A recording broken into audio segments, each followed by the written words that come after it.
On this Saturday night, American released. After 5 years of captivity, a U.S. soldier is freed by the Taliban in an extraordinary prisoner exchange that has some asking, did the U.S. negotiate with terrorists? Under investigation, the government looks at whether a top golfer, a big-time gambler, and one of the most powerful men on Wall Street were involved in insider trading. Deleting history, getting rid of those unwanted things about yourself on the internet. Now it's possible, at least for some people. And the next chapter of a popular and beloved series that fostered a love of learning in generations of youngsters. Reading Rainbow goes digital. Hey, over here! From NBC News World Headquarters in New York, this is NBC Nightly News with Lester Holt. Good evening. We begin with a surprise release in Afghanistan today of a U.S. Army sergeant held prisoner by the Taliban for nearly 5 years. Sergeant Bo Bergdahl was handed over to U.S. Special Forces today, reportedly in good condition, and immediately flown to a coalition air base in Afghanistan. Bergdahl was captured by the Taliban in June of 2009. His freedom comes in exchange for the release of 5 Guantanamo Bay terror detainees who are right now in the air on their way to the Persian Gulf nation of Qatar. A short time ago, President Obama, along with Sergeant Bergdahl's parents, appeared in the White House Rose Garden. By his community in Idaho, or the military, which rallied to support the Bergdahls through thick and thin. And he wasn't forgotten by his country, because the United States of America does not ever leave our men and women in uniform behind. It was incredible and good news, but today's news not without some controversy. We have 2 reports, beginning with Jim Miklaszewski. Jim? Lester, that was a remarkable event a short time ago in the Rose Garden with President Obama and Bo Bergdahl's parents. And I can tell you that it was almost impossible to imagine 5 long years ago. What's your name? My name is Bo Bergdahl. This hostage video was the first glimpse of Bo Bergdahl nearly 5 years ago, 3 weeks after he was captured by the Taliban outside his base in Afghanistan. Clearly frightened and prodded by his captors, Bergdahl feared the worst. Scared I won't be able to go home. It is very unnerving to be a prisoner. But worried most about his parents back in Idaho. I miss them, and I'm afraid that I might never see them again. As of today, he's a prisoner no longer. The dramatic handoff took place in eastern Afghanistan. Several dozen U.S. Special Operations Forces and a band of about 18 Taliban fighters, both sides heavily armed, warily approached each other as American attack helicopters circled overhead. After a brief verbal exchange, Bergdahl was released and walked alone toward the American commandos, who quickly whisked him away to safety. In all, Bergdahl appeared in 5 hostage videos. Clearly under duress, he sometimes criticized the U.S. war in Afghanistan. I'm afraid to tell you that this war has slipped from our fingers. His release today was the result of an intricate international prisoner swap. A year ago, the Taliban first offered to release Bergdahl in exchange for 5 prisoners being held at the Guantanamo Bay Detention Center in Cuba. Today, less than 6 hours after Bergdahl was freed, 5 top Taliban prisoners at Gitmo were loaded onto a U.S. C-17 to be flown to Qatar in the Persian Gulf. In a written statement, President Obama said Bergdahl's recovery confirms America's commitment to leave no man or woman behind on the battlefield. In the Rose Garden late today with President Obama, Bergdahl's parents were still overwhelmed by the news. We will continue to stay strong for Bo while he recovers. Thank you. We just can't communicate the words this morning when we heard from the president. Critics argue, however, today's release of the 5 Taliban prisoners may put American lives at risk. Our past experience for the last 10 years basically has been when you let them go, they go right back to combat. But in Haley, Idaho, Bergdahl's hometown, the entire community was overjoyed. He has touched so many lives, and I think he has a lot to come home to and a lot of people that are really grateful for him. But he's still got a long way to go. From Afghanistan, he goes to Germany for a full physical exam, then on to San Antonio for a psychological exam to help him readjust back into society. But many people here at the Pentagon are eager to talk to Bo to find out just why did he walk away from that secure military base in Afghanistan 5 years ago. We expect some of the answers from Secretary of Defense Chuck Hagel on Meet the Press tomorrow. Lester. All right, Jim Miklaszewski starting us off. As joyous as the news of Sergeant Bergdahl's safe release is, the deal it took to make it happen has a lot of people wondering whether the administration reversed a long-standing U.S. policy on terrorism. NBC's Kristen Welker has been looking into that and has some of the reaction. It's been a long-standing government policy. The U.S. doesn't negotiate with terrorists. America will never make concessions to terrorists. No nation can negotiate with terrorists. So news that the Obama administration secured the release of Sergeant Bergdahl in exchange for the freedom of 5 Afghan prisoners at Guantanamo has drawn sharp criticism. The chairman of the House Intelligence Committee, Mike Rogers, writes, this fundamental shift in U.S. policy signals to terrorists around the world a greater incentive to take U.S. hostages. The White House is pushing back, saying there were no direct talks between the U.S. and the Taliban. Instead, the Qataris acted as intermediaries. We do negotiate quietly, diplomatically, behind closed doors with third parties. Some foreign policy experts note Ronald Reagan swapped arms with Iran for hostages held in Beirut, and there have been other examples. The United States policy should be, we'll always negotiate, we're willing to negotiate, but we'll never compromise the national security of the United States. Meanwhile, some Republicans are criticizing the administration for failing to comply with a law that requires the administration notify Congress 30 days before releasing prisoners from Guantanamo. The ranking members of the Armed Services Committee writing, our joy at Sergeant Bergdahl's release is tempered by the fact that President Obama chose to ignore the law. The White House says, due to a near-term opportunity to save Sergeant Bergdahl's life, we moved as quickly as possible. Still, experts say with so much bipartisan support for the release, there likely won't be much pushback. Ultimately, the White House risked that they could break this rule, break this law, with little to no consequences, and that's likely to be the effect. Now, several lawmakers are also demanding to know what steps the U.S. is taking to make sure the detainees described as Taliban leadership don't return to the fight against the United States and its allies. At this point, the White House is saying they will be held in Qatar for a year. Lester. Kristen Welker, thank you. Tonight, a new round of anxiety for veterans who want to see real action and real results over the scandal at the treatment delays at VA hospitals. Here's NBC's Kelly O'Donnell. Tonight, the VA is still a bureaucracy in crisis, with veterans across the country demanding action. From Florida, I think they should put someone in there that knows what they're doing and that really has the veterans on their side. To Phoenix. I'd just like the veterans to be treated with some respect through the VA system and not just be used to try to get a promotion. In Washington, where one drama is over after the president accepted Friday's high-profile resignation, ending the decorated general Eric Shinseki's time as VA secretary. A new urgency for veterans groups. How concerned are you that attention might wane? We're very concerned that the air might get let out of the balloon and the American people will then move on. Multiple investigations are underway. Falsified patient appointment times are a major focus. The first chapter of the VA's own internal audit finds a systemic lack of integrity within some Veterans Health Administration facilities. One key example, 13% of VA scheduling staffers said they had received instruction to enter a different date in the system than the veteran had requested. What we don't need is a witch hunt. We need an honest investigation. To get answers, veterans say they should not have to endure another long bureaucratic wait for real reforms.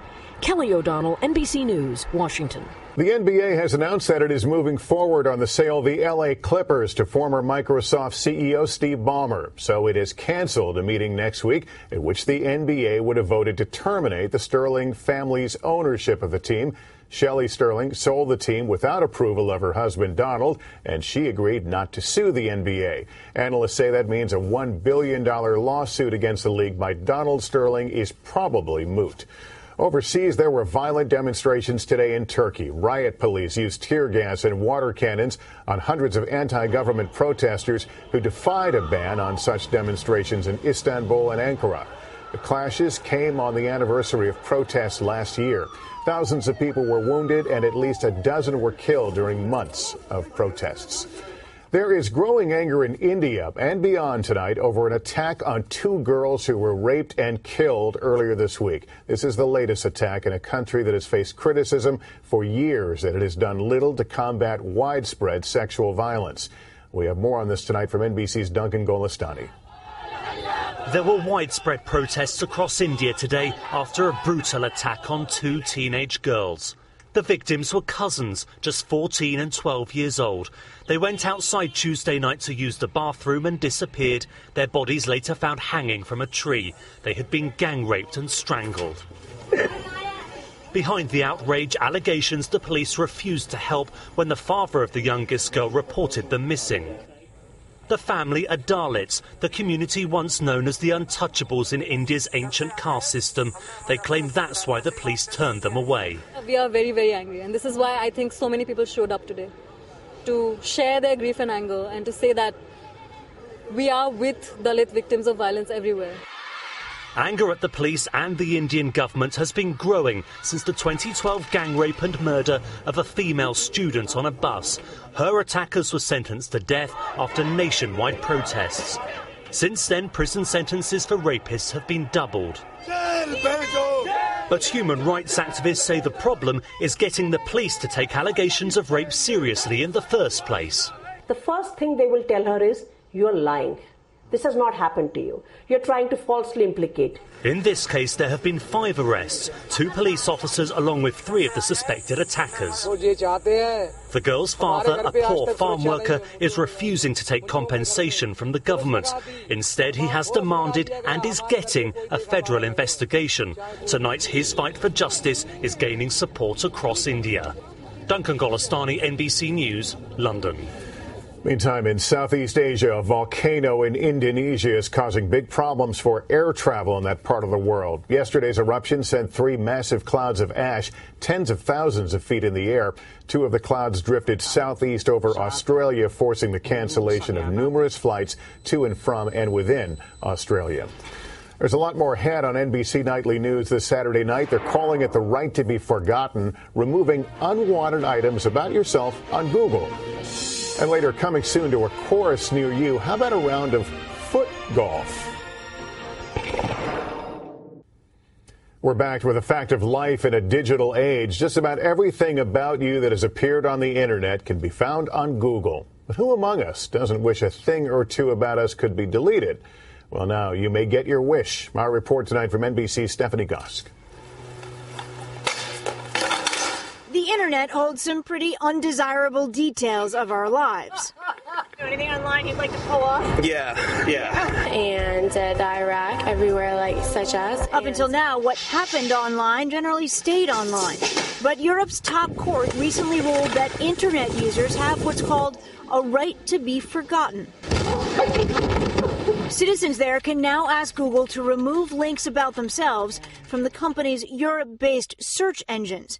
I think it's just a fantastic decision. We all make mistakes. The company determines what gets pulled based on certain criteria. Take this story I did on the ABBA Museum 4 years ago as an example. I'd love for it to be forgotten forever. Friday night and the lights are low. I would have to prove to Google that it was inadequate, obviously, irrelevant, clearly, or inappropriate. No one should ever have to watch me dance. Google argued against the new European rules, calling the case a collision between the right to be forgotten and the right to know. We have this great tradition in this country of open access to records, and you imagine when you Google someone or you look up someone's history that no one's suppressing information. That suppressing information from the past, that sounds like hiding. The company has yet to pull anything down, but even when they do, searches outside of Europe will still generate the links, and an item can always be posted again, creating a new link. Other search engines like Yahoo and Bing are closely following the case to see how it affects their businesses.